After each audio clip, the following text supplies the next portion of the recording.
Hi welcome back to S academy. మనం ఇంతకుముందు previous వీడియోలో ఇంజనీరింగ్ మెకానిక్స్ గురించి అయితే డిస్కస్ చేయడం జరిగింది, ఒక ప్రీవియస్ ఇయర్ క్వశ్చన్ పేపర్ తీసుకొని.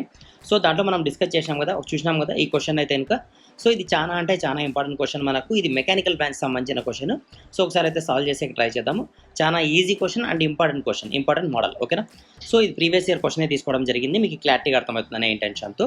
ఎప్పుడైతే మన క్వశ్చన్ ఇచ్చినాడో ఏ విధంగా అయితే ఇచ్చినాడో యాజ్ ఈజీగా మీరు అయితే ఆన్సర్ షీట్లో డ్రా చేయండి. ఫస్ట్ డ్రా చేసిన తర్వాత ఇక్కడ చూడండి, ఇలా ఒక లైన్స్ అయితే రాసుకోండి. రాసుకున్న తర్వాత ఇక్కడ చూడండి, నేను ఎలాగైతే రాస్తానో మీరు కూడా అదే వేలోనే రాయండి. ఇక్కడ ఎంత ఉంది ఫోర్స్? 10 న్యూటన్స్ ఫోర్స్ ఉంది. యాంగిల్ ఎంత ఉంది? 35 డిగ్రీస్ ఉంది with respect to horizontal.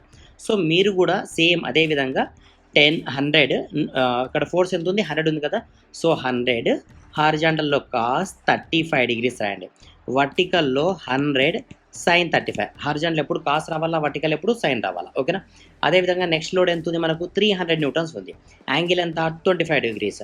So మనం ఇక్కడ ఏం రాయాలా? 300 కాస్ 25 డిగ్రీస్ పైన ఏం రాయాలా? 300 సైన్ 25 డిగ్రీస్ రాయాలా. ఎందుకు ఇక్కడే రాయాలా సార్ అంటే ఇది ఈ క్వాడ్రంట్లో ఉంది కాబట్టి. ఓకేనా?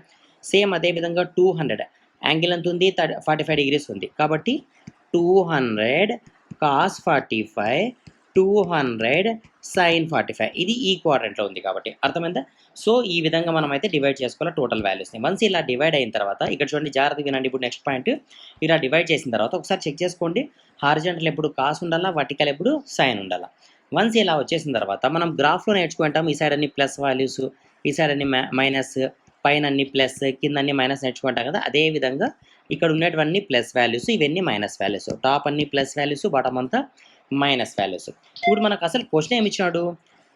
3 forces are concurrent at the origin as show in figure, determine the resultant of the 3 forces. రిజల్టెంట్ని ఫైండ్ అవుట్ చేయాలి.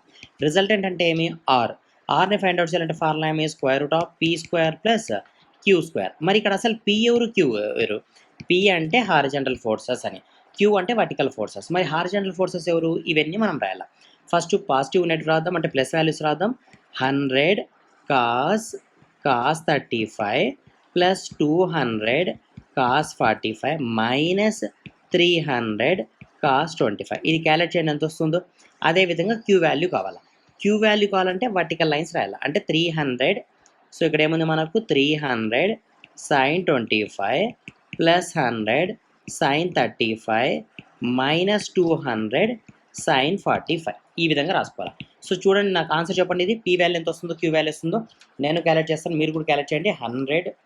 100 cos 35 plus 200 cos 45 minus 300 cos 25 ఎంత వచ్చింది వాల్యూ? -48. ఇక్కడ రెడ్ కలర్తో రాస్తా, మరి కన్ఫ్యూజ్ అవుతారు. -48.55 వచ్చింది. మీరు కూడా ఇలా రాసుకోండి. ఓకే, సరే క్యూని ఫైండ్ అవుట్ చేయండి. 300 sin 25 plus 100 sin 35 minus 200 sin 45 value ఎంత వచ్చింది? 42.72.